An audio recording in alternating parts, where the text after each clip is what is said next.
This is the Learn, Create, Thrive podcast by visualeducation.com. Episode 2, Has Social Media Ruined Everything? Hi, welcome everyone to the Learn, Create, Thrive podcast. I'm Karl Taylor, photographer and filmmaker. I have Emma, our marketing executive in the creative world. I have Ben Thoume, who sometimes prefers to be called Benjamin Thoume in his professional career as a video editor, filmmaker and video production. And I have Tim Gaudion, sometimes known as Timothy Gaudion as well, or as Ben just pointed out, Gim Todion. Artist, illustrator and creative director. Today, the topic is, has social media ruined everything? I just want, first of all, before we get stuck into this, a quick round the table, yes or no. Ben? Yeah. Tim? No. Emma? Yes. I'd say yes as well. Now we're gonna dig into why yes or no. Tim, let's start with you because you're the only one who said no. What's your thoughts?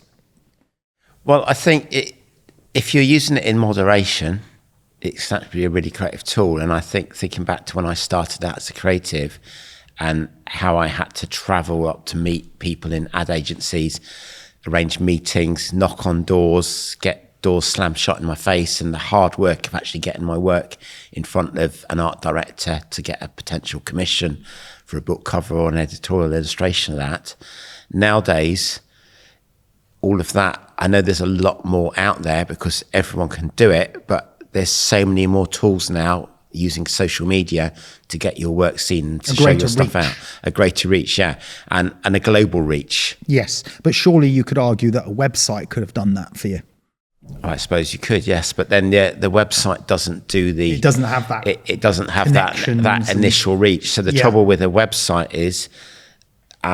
it's like being a small shop in the very back street of town, isn't it? Yes. Yeah. Whereas social media has already got the audience, it's already got the connections. So you get seen and more. So much easier to get seen, isn't it? And then it's just a case of you need to just know how to put the right... I mean, that's specifically from your point of view as, say, an artist or getting seen for that particular thing.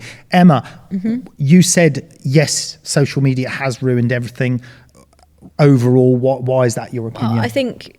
me thinking it's ruined everything and liking it are two very different things. Yes, I love good social point. media. I spend a lot of my time on social media, too much time on you social have to media, as well, and I have for your to, work. and I have to for work. And I think it has its benefits. Don't get me wrong.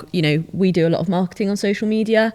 Done a lot of marketing for people on social media. It does the job. It's great. It does get you out there. But why? But I don't think that it is necessarily an inherently good thing. Yeah. I think people spend too much time on it. I think it's affecting young people too much. Yeah, and we're gonna ideals dig of into things are people. It's just, I think inherently life would be a much simpler and better place without it.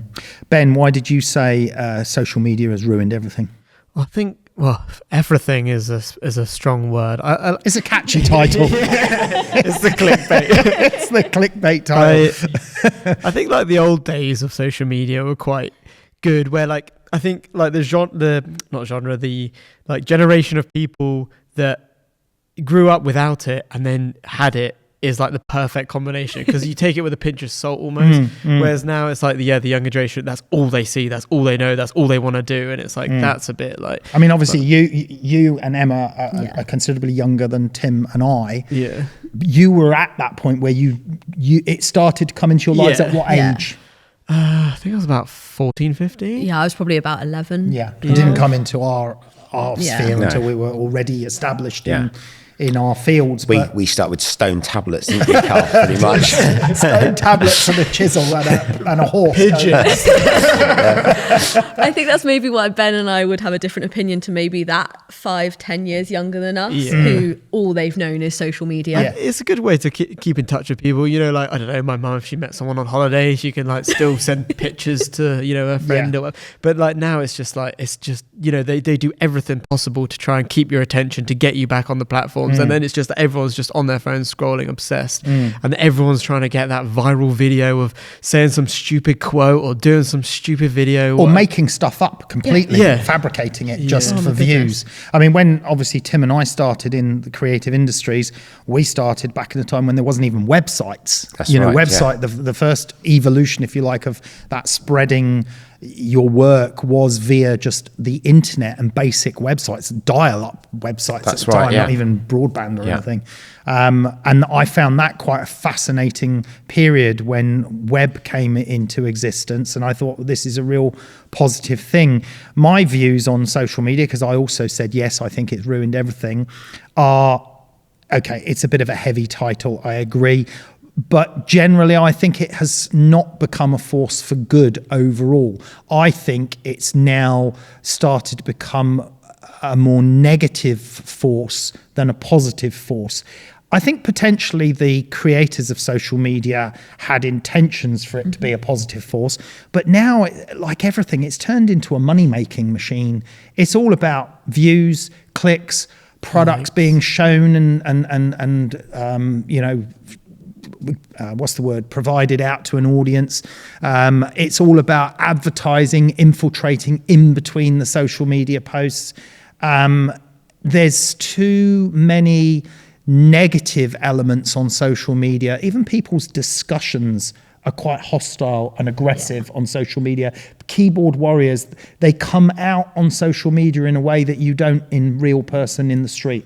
I think there are pockets of social media that are amazing. I think there are communities, there are people that have found their people that they wouldn't have found otherwise.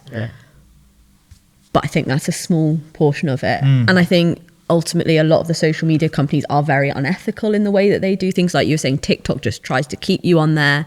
They're just... Well, they all do that. They all do. But they're all really working towards sort of almost... I don't want to say it, but like taking advantage of the young people who are so obsessed with it. There are other social media platforms like Be Real, and I can't think of any off the top of my head, but like Be Real is there for, it's about sort of that anti-social media and having those real moments and being really truthful about who you are and what you're doing at that time. That's the one that snaps you and the other view at the same time. At the same time, and you get notification, everyone gets it at the same time of day, and you just take a photo wherever they are. Is that a random time? Yeah, so it's quite nice because, like, you know, you think, oh God, my life's so boring, I'm just sat at my desk all day. And it's not, it's great fun here. But like, you know, you take a photo and you're like, oh, I've sat at my desk. But then everyone else is also at their desk and you're like, oh, actually, it's great. It was funny, I took my daughter to Taylor Swift concert and she was using that Be Real, and so was loads of other people at concert, and they had a feed linked into the Taylor Swift concert, and everyone's Be Reels were coming up linked to that Taylor Swift concert. And it was quite funny because we were seeing other people in the audience take the photo, and then we were trying to figure out, oh, we must be sat down there. So I thought that was quite interesting because I never really played around with Be Real. But we use social media obviously in our world, in the creative world, differently maybe to other people, because as Tim was pointing out, you're using it for exposure of your creative work, but that's really just a small subset of how most people are using it. I mean, that's where I feel it's a positive thing. It's a positive thing as a communication tool and as a way of reaching people with your work or your brand. From that aspect, it's good. But I think the downside is the kind of addictive nature and how it can just eat up all of your time. Absolutely. So there's got to be a lot of self-control as to stopping yourself from just being hooked into it. And that's a good point. And that self-control is really interesting, because I used to watch a documentary or a film on television, and I used to be thoroughly engaged in it, and there was no other distractions. But now sometimes you get to a slight lull in the film or something that's not quite as interesting, you pick up your phone. Yeah, there's definitely that addiction. You feel like you need to look at your phone, even if you are doing something you enjoy. But that's sad, isn't it? Our attention spans are just gone. And I notice it myself. Like, I can't watch the telly without also knitting or doing something. You know, there has to be like scrolling through my phone or whatever. Like, I'm really bad for it, and I'm aware. And that's from growing up without it. Imagine if you're growing up and all you've got is 20-second videos that you're Yeah. scrolling through and all the also time. trying to be one of those people that makes a 20-second video that then like makes you the most famous person in the world, you know, rather than Yeah. actually learning a skill. Yeah. It's like doing some stupid Yeah. dance, or I don't know, jumping in some brambles or something. And Yeah, it's like, it's crazy. But it's like I work with a lot of young children in sort of youth groups outside of work, and you ask them what they want to be. And when I was young, it was, I want to be maybe a singer, maybe you want to be a teacher. They want to be YouTubers or TikTokers. Yeah, and you're just like, influencers. Is that a job? that wasn't Is a job. yeah, That wasn't even yeah. a job when I was young, and I'm Yeah. not that old. And it's Like, funny that I've crazy. watched my daughter to try and understand this social media craze. I've watched her when she's scrolling through TikTok or one of these platforms, and they're almost scrolling and then quick like scrolling. And I said, "Why did you like that last thing?" I don't know. And she like, "Why did you like that?" I don't know. And it's almost habitual. It's scroll, like, scroll, scroll, like, scroll, like. They're not even now really paying attention to what they're even seeing. They're not actually even really that engaged. And it's become a habit, like a negative habit, like smoking or something, where it is an addiction. And it does concern me. Gone are the days of custom coding a Tumblr blog to do things like that. Was like it took time, and it was curating things. And this is just how much content can I either put out or engage the with platforms all are day. built to be like that as well, Yeah. you know, so you do just keep swiping. They make it literally as easy as possible, and then if you like that video is finished, straight up to the next video, straight up to the next video, The just to keep never-ending you scroll. engaged. TikTok's actually got auto scroll now, so that you could like put it down, brush your teeth, and it will scroll And through just the video. Really? Wow, that's just absolutely crazy. I mean, obviously there are a lot of negative points. There are some positives, as Tim pointed out. I want to just dig into a couple of the negative points. I think the negative points affect mostly the younger generation. I think social media should be restricted. I don't think you should even be allowed on it till 16 years old, personally, because I think it impacts so many other things in your life when you're a young teenager, where you could be outdoors, playing football, having fun with your friends, taking part in activities. So much to the point that when I go on holiday with my family, I take the phones away from the kids, and there's a big uproar and a moan about it for the first day. But then after that, they're playing table tennis, or they're doing stuff together. They're playing board games. They're out in the garden. It just, when they don't have it, their lifestyle is different.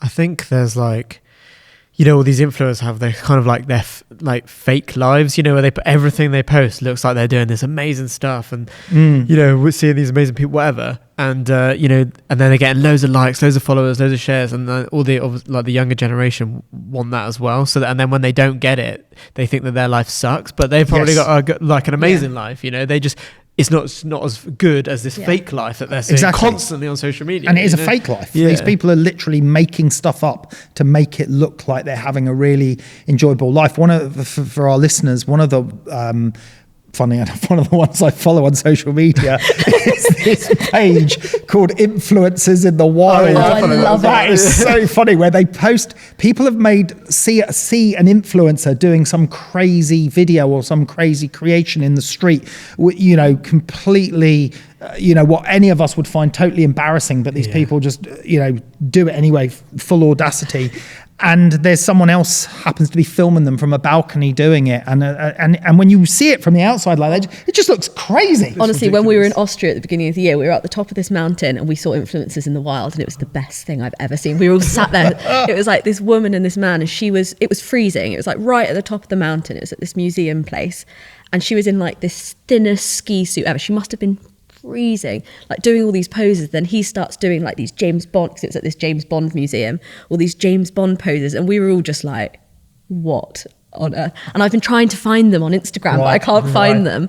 But it was that thing of like, they sort of were doing it as if they were having great fun, and then they were like walking off bickering. Like, I guess it's like Instagram versus reality, you know, like you see these perfect pictures of people like, I don't know, on some like famous bridge or whatever, and then you see the behind the scenes and it's like 3,000 them. and they just literally roll up, take their photo, and then they're gone. Or in and is it Santorini in Greece, Yes. where there's they have that beautiful white buildings and the view of the ocean, and they make it look as if they're there on their own, and this fabulous spot, and then the view the other way is a whole queue of people trying to get the same same shot, or at a waterfall, or it's just ridiculous. So their day, they could have been on holiday having fun, but instead they queued for that one photo to post on to make their life look amazing, when actually they're there to get the shot. They get the shot. They don't even pay attention to the beautiful surroundings they're in or enjoy it. They're just moving on to the next Instagram opportunity. Yeah.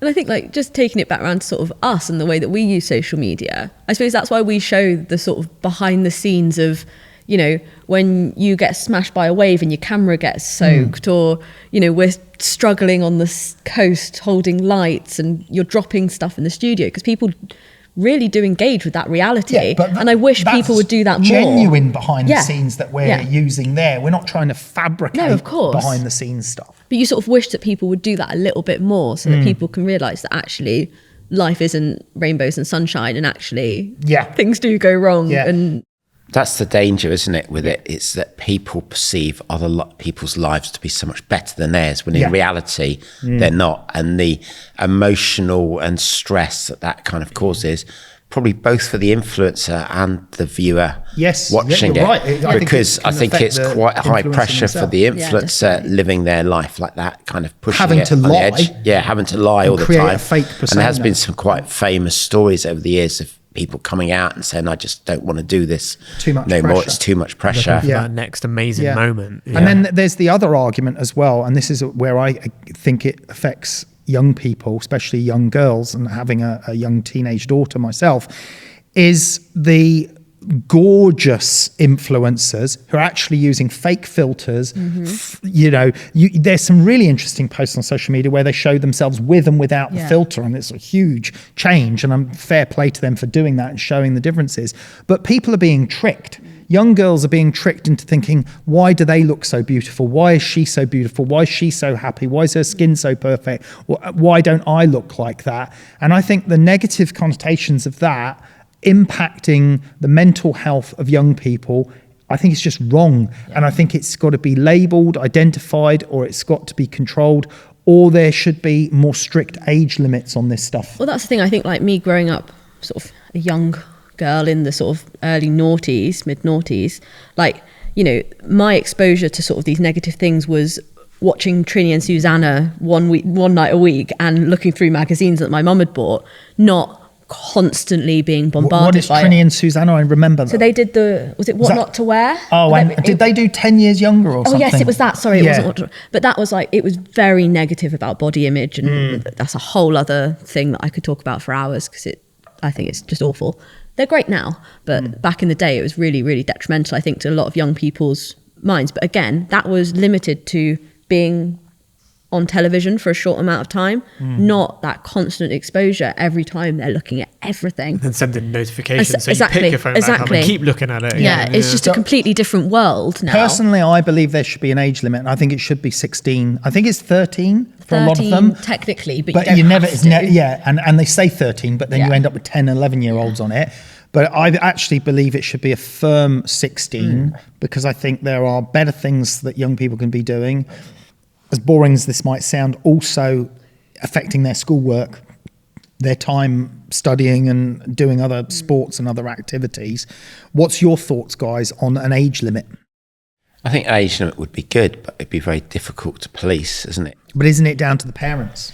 Well, it is, but then I think not all parents are as... Yeah, they're not monitoring. As attuned as others at what's going on. And actually, some parents have really difficult, busy lives. So just the fact that their kids are occupied on something quiet is almost advantageous to them. So they're not necessarily thinking about the bigger picture and the kind of emotional aspects and the damage it could possibly be doing by being on social media. Interestingly, though, some figures are showing that social media use is going down. People are getting less likes, less comments on their posts, as if the audience is somewhat dissolving on certain topics, certain areas. I don't know if that's the case or not, or maybe there's just it's getting diluted because there's so many people now that what's getting shown. I think there is a slight positive that people are starting to understand that a lot of stuff is fake. There's definitely, I think, a rise in that, like we were saying in the other AI podcast, that, the content's gotten a bit more raw and stuff. Yes. And it's funny because I've seen like AI adverts for in Instagram where you can like download this or buy this app or whatever, and then you can make yourself look like you're on a jet or, you know, skiing in the Alps or whatever. So it's like, I think, and people obviously are buying that and paying for that and doing that. So surely, I think if Instagram and like Facebook become so saturated with that, then everyone's just going to know that it's fake. I'm hoping like by the time that my 1-year-old is a teenager and using this stuff, that it's just gone so far the other way that everyone just takes it with a pinch of salt. Right. Well, maybe they will. I mean, potentially we're off topic a little bit here as a creative platform podcast. Let's talk about what social media does for creatives. Now, I'll start with you, Emma, because obviously you handle a lot of our social media as our marketing person. Where do you see social media fitting in for creatives? I think social media is brilliant. I think a lot of people have made their mark on social media, got their following, and it really does do amazing things. But I also think that it's dangerous to rely on social media as your only avenue to marketing, which I know a lot of people do. They think, oh, I've got 200,000 people on Instagram. That's it. That's my audience. But Instagram could shut down tomorrow with no warning. And you've lost your whole marketing. Or their logarithm could change, which is more common, isn't it? Yeah, exactly. All of these platforms. The algorithm changes. You're not getting seen by anyone. And if that's your revenue stream, you're in a real pickle. It's interesting because Barry Macario, one of my friends, photographer and director of TV commercials and stuff, he uses Instagram and he says that he gets work from it. He gets clients that want even him to film their product for the client, but also to use the advantages of his following on social media to get exposure. And I suppose for him, obviously, that's a positive in bringing some work in. But I've got 160,000 followers on Instagram. I don't really see any work come in commercially from it, and I think, from my following. I think, again, it just depends what sort of a creative you are. Like if you're a wedding photographer, which is more of a social photography area, that's great because those are your consumers. Yeah. Your clients are the people who are on social media scrolling through, seeing that you've photographed so-and-so's wedding. Oh, I love those. That's a nice location. I want her to do my wedding photography. That could also be, in that scenario, as a wedding photographer, social media could be a really important marketing tool for your 100%. Business, because all of the people that have been to the wedding are going to want to see the photographs. And so the 20, 30 or 100 people that have been to that wedding are all potential customers in the future and sharing it. And also a lot of wedding photographers also do family portraits, engagement photos, baby photos. Do you know what I mean? So in that sphere, it's a case of thinking cleverly how you can maximize the I think that's great. But I think potentially if you're, say, like more like you're a product photographer, your clients are the brands themselves. So it would have to be that your art director is following you for your work to then want you. I think it's a little bit, that different. Journey is a little bit less clear than the sort of social side of things or the art side. And that makes perfect sense. A social photographer, social media people, etc. Of course. Interestingly, let's talk about Facebook for a moment. Back in the day, I mean, we've got a large following on Facebook, but back in the day, we used to put a post up and we'd get thousands of likes, thousands of thumbs up or whatever it was at the time.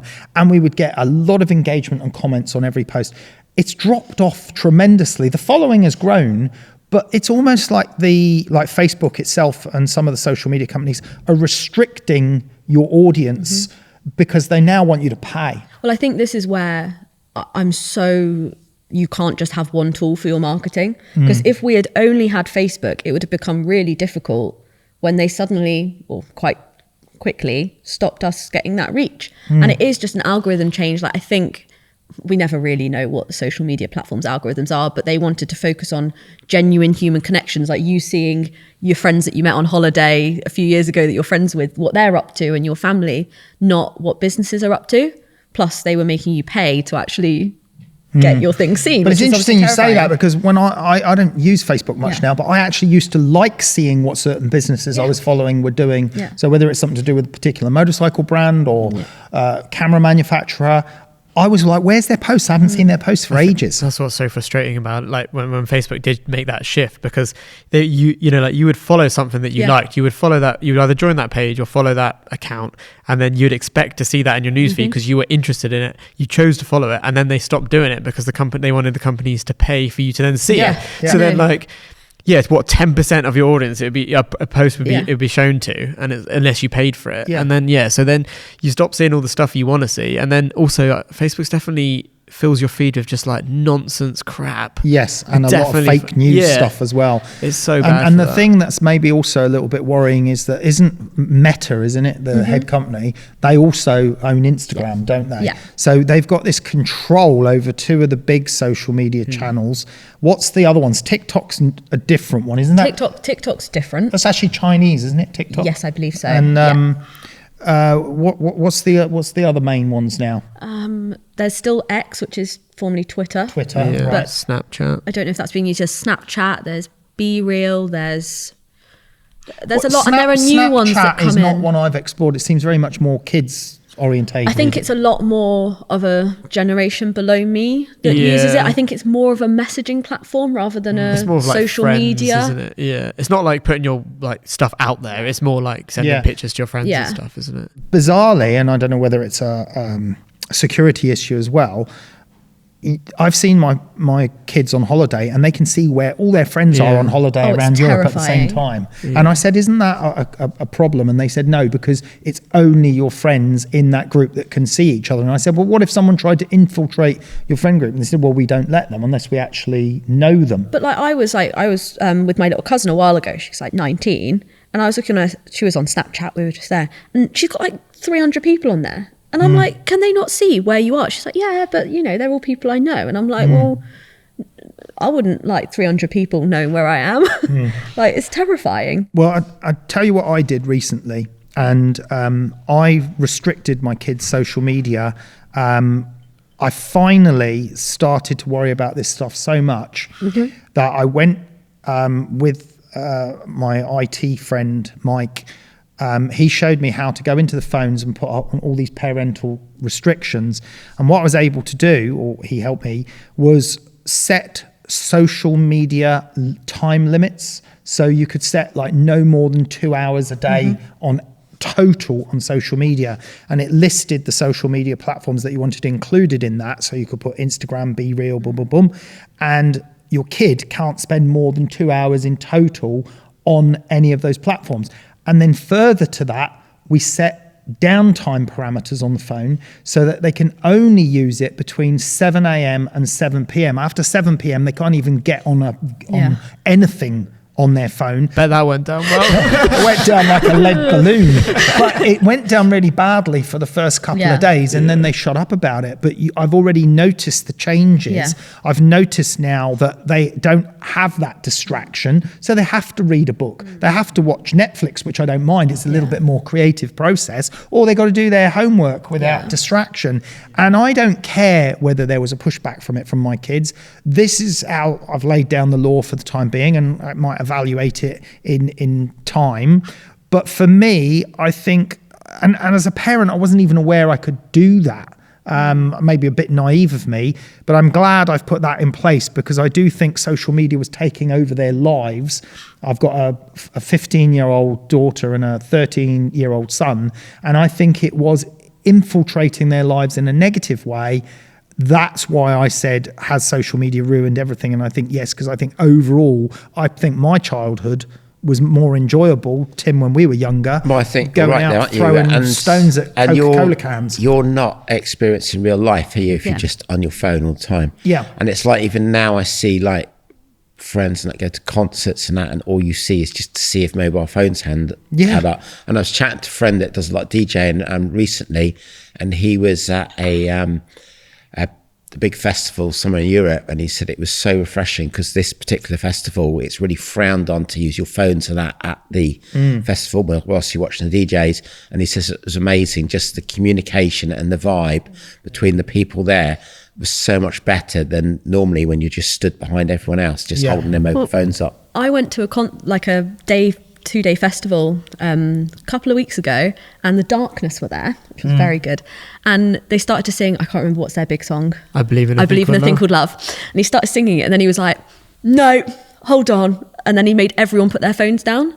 And it was so much more of an enjoyable experience because you didn't have those annoying people with their phones in front of you, blocking your. You're watching them and through their phone. And they're all filming the same thing. Exactly. That like, everyone. When are you ever going to watch that again? The only purpose was probably to put it on social media. To say I was here. And it's like, actually, just enjoy what you're doing. Yeah. And it's sort of. It's almost like a vanity bragging rights thing, isn't it? People, like you say, you're not going to watch that clip back because the audio's terrible. No. You've got a clip of like the artist on stage who's a tiny dot on your phone. It's just bragging rights. Yeah. Don't get me wrong, I did film when I went to Taylor Swift, but so it's nice having that couple of few clips. seconds, a couple of clips to put up. Yeah, but and, they're doing it on the your whole story. thing. But yeah, That's the when you're thing. doing it the whole thing, and as someone that works sometimes shooting videos for our business here, you're not experiencing the concert or the event firsthand there. You're experiencing it through your device because you're focusing on the device. Yes. You're trying It's to a control it, second-hand experience. thinking about how you're holding the camera. You've got a good, like whether you're intentionally kind of composing your shot or you're just kind of focusing on holding that phone up to do it. You're getting it through a second-hand experience, aren't you? And you're not like before phones and that social media was out there, you'd have had that real experience at the concert, and you wouldn't have even had that worry about, have I got a good And enough you would clip? have had 2 hands free for holding your beer instead of Exactly. one. I suppose at the crux of it, we're about creativity and all for creativity. And the worry is that people are watching people be creative rather than actually being creative themselves, isn't it? That's right. That's the worry, and that That's the a very industry good will point, change isn't it? to Because that. it's now, these people could have been doing rather than watching in many creative industries. They spend too much time watching and worrying about what someone else is doing rather than getting into the process of doing.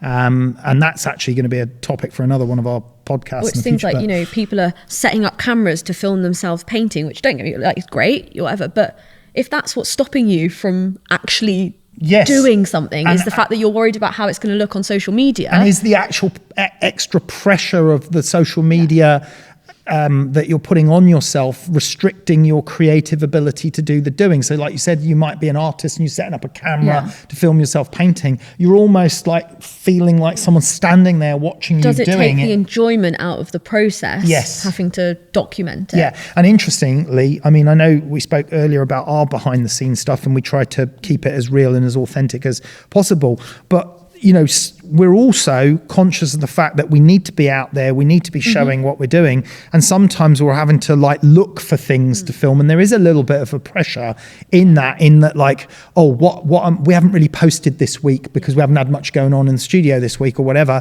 but you still feel like you should have posted something, and then you're looking, and it's kind of like I find that a negative pressure that No, it is 100%. I think that's where hopefully things are moving, because people are realizing this. They're realizing, I can't keep up this facade of this fake thing that I'm trying to portray. Yeah. So, you're doing a painting and it just goes absolutely wrong, and you're like, I haven't got anything to put on social media. Well, actually, maybe you should be posting just completely raw content about the fact that you can't get this painting right. Yeah. And, we're post content that actually nothing's really going on in the studio because the reality is there's admin that needs to be done and not always amazing just leave it and shoots. stop feeding the beast for like exactly. 2 weeks. Maybe that's the way to do it. But This is it. One of my questions here: how much time is wasted by individuals and businesses with social media when maybe they could just be concentrating on their marketing in other ways or their productivity in other ways? Are we giving social media too much credit in that we feel we need it too much? I mean, one could argue what we're doing right now is a form of social media. We're sharing this podcast on various platforms, YouTube, podcasts, etc. So that hopefully people will want to listen. So we're just feeding the beast, really, aren't we? We're feeding the beast, but hopefully we're trying to do it in a way that we're creating debate and discussion around creativity. But it's an interesting thing, isn't it? It's like, are you better to be doing rather than trying to show what you're doing? It's that balance, isn't it, with everything? It's like, I think it's great for young people to have social media to a certain degree. I think some things are amazing for them to see that there are real people out there, that there are people that are creative, that there are people who love their little niches that they're into, but within reason. What do you reckon is going to happen to social media in like 10 years? I dread to think. It's hard to say. I think there might be some pushback, and I think in our discussion with AI on a previous podcast, is authenticity. I think is going to come into it. There will be a pushback against this complete fake worlds that people are creating, that everyone's starting to realize it's fake. And I'm actually think it's brilliant that there are feeds like influencers in the wild that show how fake some of it is, so that people are really aware of what it actually looks like to be 100 meters away from these people doing this stuff. And also there are some great influencers out there. Like there are some people that I follow. I think I've as I've got older, I've started to get rid of the people on my feed who make me feel bad about whatever I'm doing. And there are some people now that I follow that, like, I'm actually kind of friends with them now because we message each other over the years. Like, but they're really good people who make you feel good about yourself, who make you feel like you're not alone and that you're inspired by. But it's that thing of young people, are they sort of emotionally mature enough to make those decisions for themselves and to but it sounds not like the go ones with you're the flow. talking about were maybe more authentic with what they they're are doing. Definitely. But you see so many that are just totally unauthentic and are doing it purely for views and likes. And what do you think, Ben, in terms of where will it be in 10 years? Yeah, I don't really know. Obviously, for younger people, it's like their whole world, and they want to post it all the time and they watch everyone do it. But for the actual people that own it, it's basically just a way to create like a sort of persona for those people so they can market towards them and get money, So that's what is their objective, exactly. So, I don't know if it carries on like that and they're just putting more and more adverts, then and hopefully it's just going to sort of, because that is their objective. If you are an influencer and you're going around taking photographs of yourselves in amazing places, trying to look cool, trying to be seen in all the best locations, what is your objective? Your objective is for product placement, that people want to advertise with you. It's so fake, really, when they haven't, a lot of them haven't actually got any natural given talent. They're not even they haven't got anything. It's not like Tim showing his artwork or me showing my photography or whatever. They don't actually have a skill. I think maybe that's a bit harsh. I think there is a skill in the sense of actually working the beast of Instagram and marketing yourself that way. I think it's maybe not the most ethical sometimes, but I think there is a talent to being a social media influencer. But I think it does come down to ethics. I think it's what is your responsibility to your audience as well. If I had 30,000 young girls who followed me and trusted everything I'd say, the responsibility that I would feel would be so high. But it's whether or not you take that as, right, I'm going to use this for good, or I'm going to use this to make money and promote brands that I don't agree with and do all of that stuff. And I think that's where it's a little bit. It's also, I wonder how effective the impact is for brands and for potential product placement, whether it is huge or whether it's not. Because you see some influencers, I don't know, travel bloggers, and they're like, I don't know, some hotel in Bali or whatever. I don't even remember where they were, what hotel. I'm not even... I think it's people massive. do save them and stuff, I think. Okay. Well, then I'm on a different wavelength because I don't care. But I think you are, and no offense, but social media isn't for you. It's No, not targeted. I hate it. It's I can't not. stand No, it. but it's not targeted at your age or your demographic. Yeah. But it is more maybe our demographic, and I think people do really. I think big brands, rather than like spending 20 million on some mega like Coke advert campaign with all the top football players or whatever like they used to do, I think it's more like they just use mass influencers. They just give like all these influencers their products or whatever and say what the message needs to be, and then that's like their main form of marketing these days. It's because you trust a person. I trust your opinion more than I do some brand saying that their product, saying their drink is good. If some, I don't know, Coke said, this new drink that we've got is really good, it's great, I'd be like, well, yeah, you're going to say that, aren't you? If you came up to me and said, Emma, try this is amazing, I'm going to believe you more than... If you've been following I wouldn't believe him. No, that was a bad example, but Well, most brands or most influencers that you follow, it's because you enjoy what they're doing. enjoy looking and viewing what they're up to. And if you follow them for a while, there's probably that sort of fake but personal connection that you feel with them because you like their personality. And I guess you share interests. You like something about it, or you like the interests that they've got. So, and in a way, some of the people I follow, the different sports that I'm into, that watching them do stuff actually inspires me to go out and do it, because it's good to see someone else doing it. Because you think, actually, this weekend I'm going to go and try that, or I want to have a go, get my bike out, get my surfboard out, something like that. But those people are actually doing something. They've got a natural, or they've got a skill or a hobby or something. Yeah. And that's fine. I follow certain sports people or motorcycle racing or whatever, but I just don't understand this sort of following people that just don't do anything, or they just do things. I guess because they want to do nothing as well and get famous doing it. Is it that everyone wants to be famous doing nothing? Yeah, I think so. I think that's a massive issue. Are people lazier? I don't know if they're lazier. Well, I think there's a lot of work. I think there's a lot of work to do it. I do. No, but are we lazier as consumers of social media? I think the problem is people think it's easy as well. It's like we know ourselves to put a good YouTube video out there, how much to make a 10-minute video could be 10 days of work just to get that final piece of video. And people just see that 10 minutes of footage that we've just we've just got that done and wrapped it up in 10 minutes, put it up there. But they don't know what but went it's the into amount of work that goes into it. And then sometimes it goes down amazing. You have loads of big high views, and sometimes you have something that you've done that you've crafted, you've scripted, you've done everything right. But for whatever reason, the algorithm didn't pick it up, didn't go with it. YouTube just didn't, or Facebook, or someone just didn't like you, or you didn't want to pay enough money to get it out there. What do you think the purpose of social media is now? Because personally, I think its purpose is it's there to make money, obviously, for Meta. It's not really, its ultimate goal isn't because Meta want to give us something that we can all enjoy in a fantastic sort of utopian society. It's there so they can sell advertising. Well, that's the thing. It's lost what it was originally there for. Like what's the Facebook film? Is it the Social Network, where you see that it was about connecting with people in your college campus and all of that. That's not what it is anymore, is it? It's just an advertising. When I first started using Facebook for businesses, before there's pages or anything like that, you weren't allowed, it was very difficult using it to promote a brand or company, because you weren't allowed to add someone that you didn't, to your group that you didn't actually know.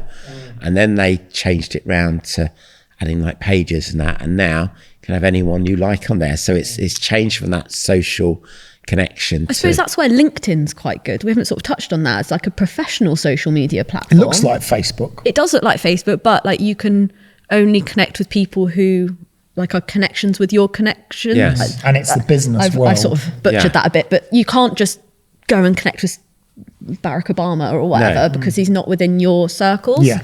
And I suppose that is a very different sort of social media where it is actually, I'd say, for good. Like I enjoy it. I actually get a lot out of it.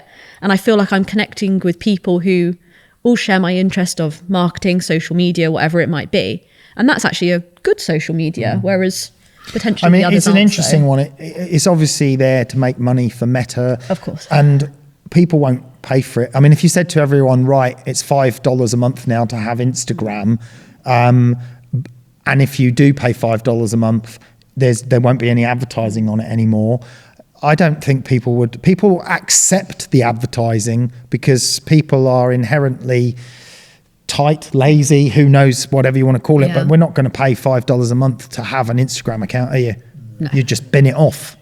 But it's funny, isn't it? Because wherever that is the situation, whether it's YouTube, Facebook, Instagram, they can't provide the service for free, of course, because it's cost millions and billions of dollars to run it. Yeah. So they have to make money. Yeah, they have to have some form of revenue from it. But when it started, it wasn't anywhere near as populated with adverts and revenue, and now it just feels like it's overwhelmingly. But it's also like back in the day, like the original YouTube influencers that I used to watch when I was young, like the lifestyle people, they were making the content because they wanted to make the content, because they enjoyed the craft of it. They enjoyed the fun of sharing these things, sharing what was in their bag or what makeup they were wearing or whatever. Whereas now it's like you're making that content to fit an algorithm. Some people obviously will enjoy it and love sharing, but a lot of people, they're making the content to fit the algorithm, to get people clicked in on the first 10 seconds to do all They're this. studying what the algorithm wants and making videos based on... Which is why I never want to discredit anyone who's doing that, because it's blooming hard work. Like we've seen, it's hard work, but it's different. You're not just sharing it for the fun of sharing it. You're doing it because you want to make money and get people to watch you. And that's what's scary. Did you see there was like some mum influencer who had like 3 or 4 kids, and she was like making, these videos all the time. And then she got, I can't remember what happened, but in the end she's now arrested because she was like abusing her children. But she was making videos about how to be a good mother, how to be a good parent. Yeah. And then she was arrested for bad parenting because she had one of her kids locked up in the bedroom. Yeah, she wanted her kids to do these certain things. And yet she had millions of followers of people listening to her every word on how to be a good mother. I mean, it's insane. That just shows how you just can't trust anything. Now, and talking about trust, this is the interesting thing, because in all other aspects of media communications, like television, radio, we have in the UK Ofcom, which is the body that sets down the rules and regulations of what time you can swear, what time, certain things can be shown, what sort of limit there is on hate speech or certain ideological views one way or the other, and it tries to keep a balance on it. There is no rules of that on social media. Somehow, I don't know how, but for whatever reasons, they keep mostly sexually orientated things off of YouTube. Their algorithm somehow managed to spot it, keep it out of there. They don't even let you show a nipple on Instagram, do they? So they keep that out of there. Just a female one. Yeah, but they managed to control these things. Yeah. Yet they don't control hate speech or very overly ideological views in one way or the other, or they don't control self-harming videos or things. I don't understand how they're able to control certain things that they choose to control, but they say they can't control the other things. And they also have no governing body that dictates to them, these are the rules, these are the guidelines, in the same way that you do television. And now in many ways, YouTube, a certain celebrity might get more views on a YouTube video than they get on a television program they were on. So why isn't there I guess, and just adding to that point as well, is like, if you watch, like, say, a hate speech about whatever topic, then they want you to stay on the platform, so they keep showing you content like that. Yeah. So then you start thinking the whole world is like on board with that. It becomes an echo chamber of what you started viewing. You go down those rabbit holes of watching all these videos, and then you think, literally all your friends, everyone's on the same page as that. And that's purely an algorithm that's dictating that. So why aren't they setting an algorithm to give you both sides of the story? So if it feeds you that because you liked it, it should also feed you the opposite view for balance. But it doesn't. It kind of... Because you might not want to watch that. It maybe not. But you're going to get off the platform. I don't know. I mean, sometimes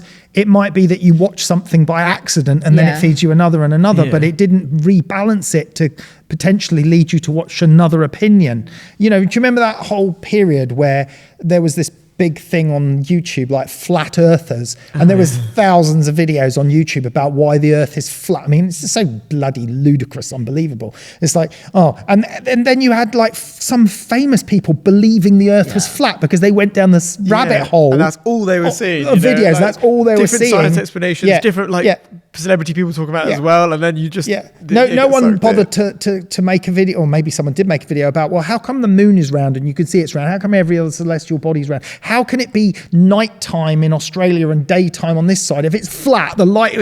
There's so many... I mean, it's just ridiculous that the earth is flat, and yet these videos were perpetuating on YouTube. You go down that rabbit hole and you had even what you thought were quite intelligent people starting to believe this nonsense. I guess that's a perfect example, isn't it? Exactly. That is the perfect example. But isn't that exactly why certain aspects of social media should have some regulation? Well, that's the thing. Like, mainstream media is already a little bit like that, but this is just to a different degree, isn't it? It's absolutely terrifying. Are we too stupid as a population for some aspects of social media? I mean, is I it think that people maybe- are too It's gullible? the whole maybe- herd mentality. Yeah, Yeah. I think it's naivety maybe rather than stupidity. Yeah. People are just naive to it. We believe what people say. If everyone's saying that, though, you are like, Yeah. if we were coming into work and everyone was saying like, I don't know, the same thing, and like your friends are all saying that as Yeah. well, then you wouldn't be there like, that's, I don't know, or you'd be less likely to say that was wrong. Do you know? think there will come a day where, for example, we've seen so many cases with self-harm and damage to our young and youth, suicides and all that sort of thing. Do you think there will come a day where regulation has to be implemented on this in the same way it is on television broadcasts? I think there is, at the moment, a push for that. I think it is starting to come in that harmful content's taken away. But the problem is, when there's so much content, unless you're using AI algorithms to figure out what is actually But as I harmful said, content. they can do it to stop Yeah, a nipple it's true. being No, it's seen true. on It's true. Instagram. I guess it's different from social media to TV, isn't Yeah. it? Because TV goes to like everyone, all the channels go to everyone, whereas like social media is just that one person, and they can easily change it so you keep seeing Yeah. that same content, whereas TV is like they have their schedule and that's what's Yeah. on, And then there's also the argument that you have that those advocates for complete web freedom, Yeah. don't you? And for what's the word? Censorship. Censorship. So there's that argument from the where there's complete freedom Yeah. on the web, and those worried about censorship, and that's a fair and valid argument. But I think in everything in life you've got to have a balance, and at the moment I think the balance is far too relaxed in that we are letting our youth see things that they shouldn't be exposed to, that we weren't necessarily exposed to when we were younger. And if you're not allowed to see it on television before a certain time or etc., and parents themselves aren't necessarily tuned in enough with the technology to know what to do about it. Yeah, and then and as we've seen recently as well, quite often that content can actually be fake. So Yeah. and whole nations' sort of political views can almost be swayed by fake content being put out there on these social networks, which is very kind of scary and dangerous, isn't it? Yeah. If that isn't being... Well, I was not last year, the year before, there was this murder case in America, and it basically was like trial by TikTok. It was actually terrifying. Like, 'cause I like a bit of true crime, but I like, a documentary that's quite measured about true crime, what happened after the fact. But this was literally, as it was happening, people were making videos on TikTok just hypothesizing what was happening. And it was like genuinely ruining people's lives. And people go to the locations. Oh my and try God, to people were figure the going crime there. out It was themselves. terrifying. People were going Yeah. there, filming They were from like the UK, going to Idaho in America and filming TikToks in front of this house that these 4 students had been And getting murdered millions in. of views. Millions of views, obviously making money from it. And there's actually a documentary that I think Zara McDermott made, which was just about like how it was trial by TikTok and how like talking to people and saying how much it impacted the families of the people, the police force in their actual, Yeah. the way they were working. They Yeah, were basically saying to inhibiting their people, work, yeah. can you just stop?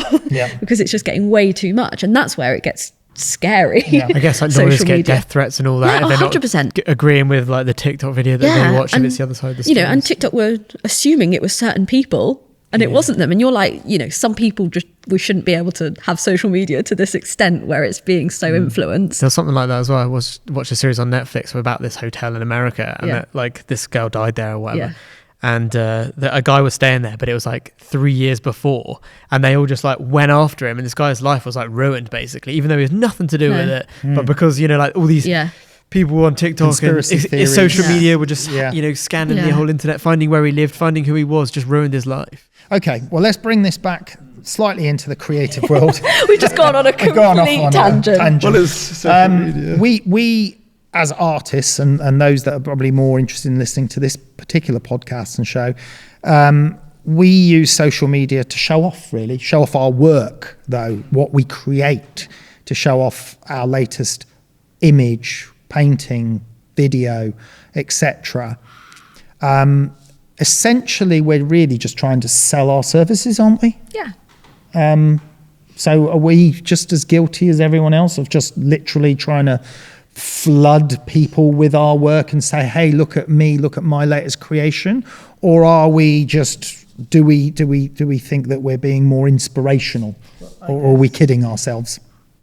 With that respect, like, there's some work has gone into making something, you know, like if it's like a cool video or behind the scenes that Barry's done with a robot, you know, that's for like a TV advert, or, you know, if you've put a photo that you've done recently that you spent ages sculpting the light on, there's a skill behind it, I think. Whereas like with the current social media, you know, a lot of it not creatively, you know, like the dancing and stuff like that, like fakes miming to songs and stuff, is that. But could you argue that there is a creative essence that could you do that?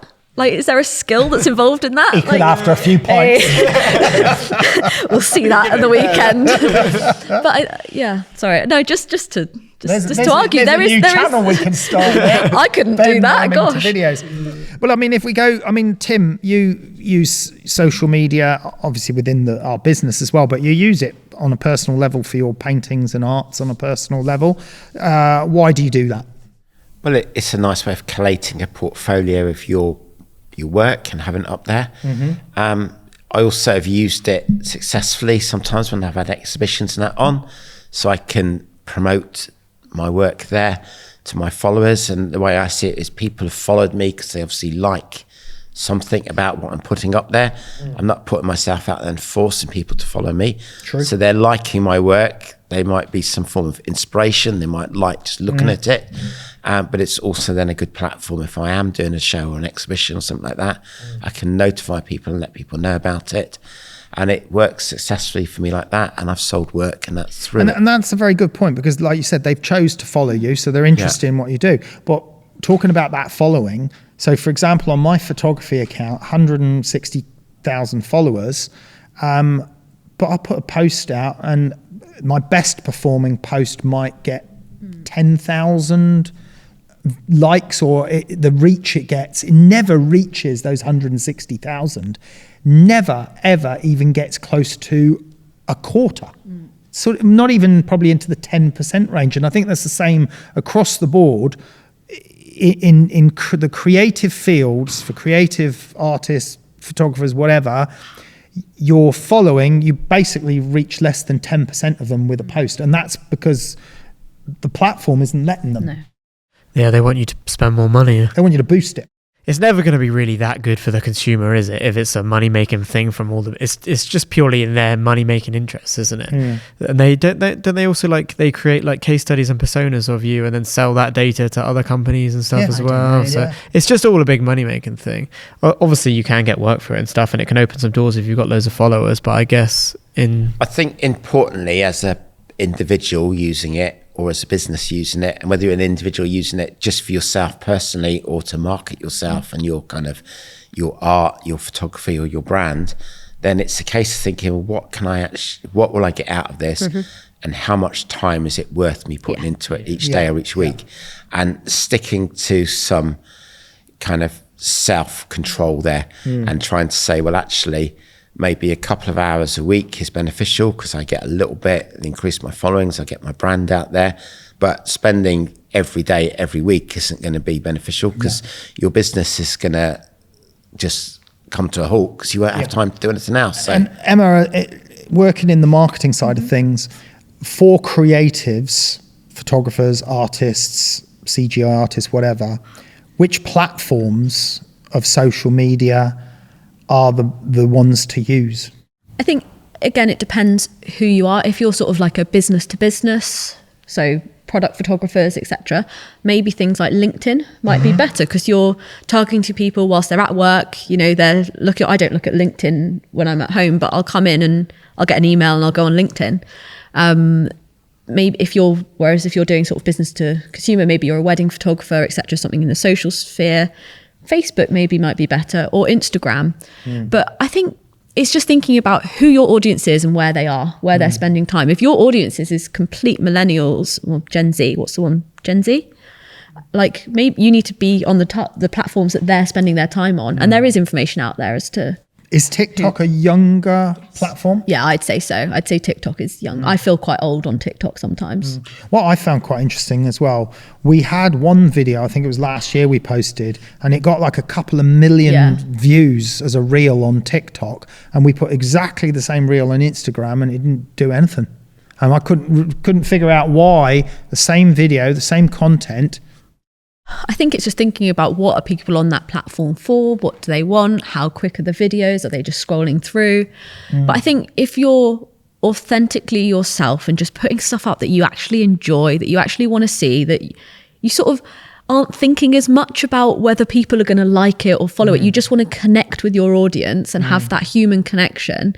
I think if you do that, then you're going to succeed, because it's not actually about the amount of followers you had. Like you said, you've got loads of followers, but you're not necessarily getting the interaction.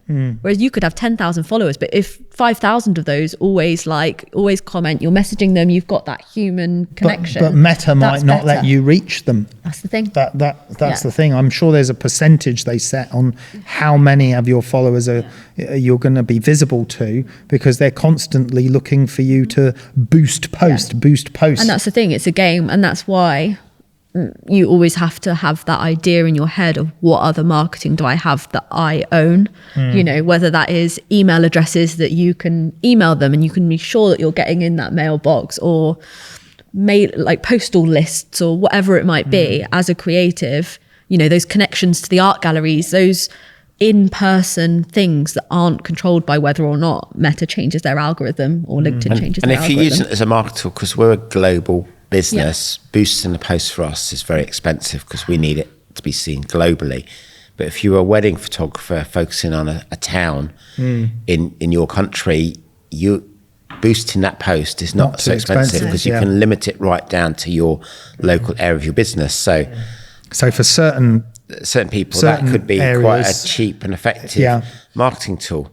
Yeah. It's funny though, that post, you know, that you were talking about that went viral on TikTok that had, was it 4 million views? Yeah. Like everyone's chasing that, you know, those million view videos, but there was no like real benefit for us for doing that. No. Like lots of people saw it, but there was no, like, we didn't benefit from it. No, there was no real rhyme or reason why it was particularly popular or and there was no end viral. result really. It just got loads of views, loads of people saw it, and that was the end of it. Yeah, so it didn't do anything for us as a business. Just it more of a sort of ego vanity thing that we have that many views. I think people see brands doing really well on social media with loads of followings. It doesn't mean that they're succeeding as a business. No, ultimately, it doesn't mean that. So let's to wrap this up then. I think it's more about if you're a creative and you produce stuff and you enjoy producing stuff, focus on the production, focus on the authenticity of what you produce, and just put it out when you've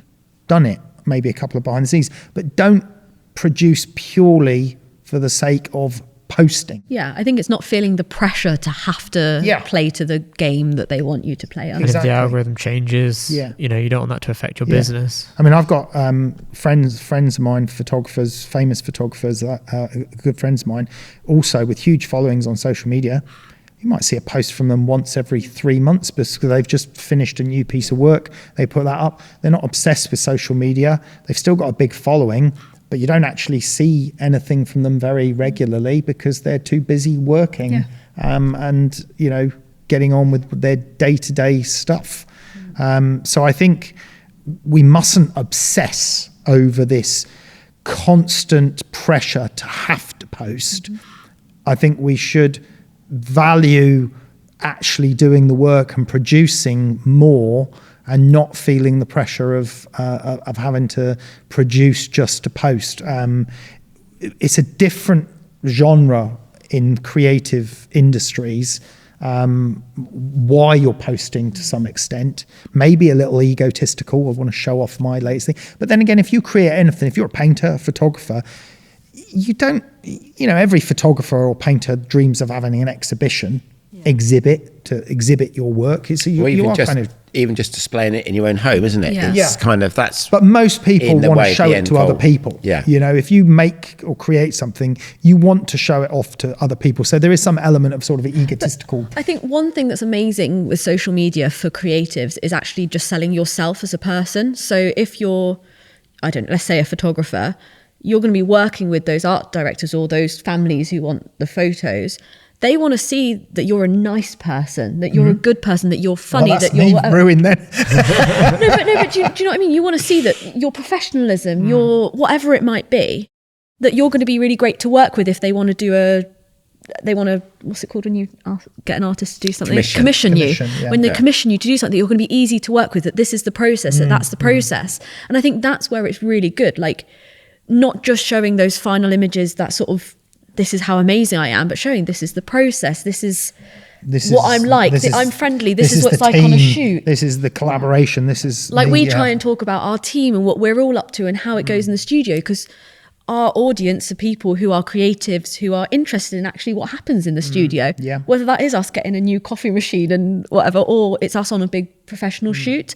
And I think that's where we can use it as creatives, is just showing the whole entire process, warts and all, just this is true reality of a creative. And that doesn't always mean that it's absolutely amazing, fun, crazy. I guess you're still current as well. You're still working. You know, if you didn't post for like 10 years, someone might think that you don't do it anymore and not contact you. Possibly. But interestingly though, I know some photographers who are working and don't even have social media accounts. Yes, it's true. It's true. Because the areas they're working in is very high end, and the networking connections they've got in that sphere are so tight, they don't really need social media to show it off. Ironically, I've actually seen some for these photographers that don't have social media but are working at very high end. I've actually found accounts of a fan posting their work almost for them, even though it's nothing to do with the person who's created the work. It's as if someone felt that the work needed to be out there on social media, even though the artists themselves didn't. But anyway, so I suppose ultimately there's no one rule for how to use it or what to use or how often. Yeah. It's just what you can fit into your life. Yeah, don't make it the be all and end all of everything. Focus more on the creation itself and the doing process. Anyway, okay, well, thanks for that, guys. We'll be back for another episode in due course of Learn, Create, Thrive. Thanks very much. See you later. Bye. This was the Learn, Create, Thrive podcast, hosted by visualeducation.com.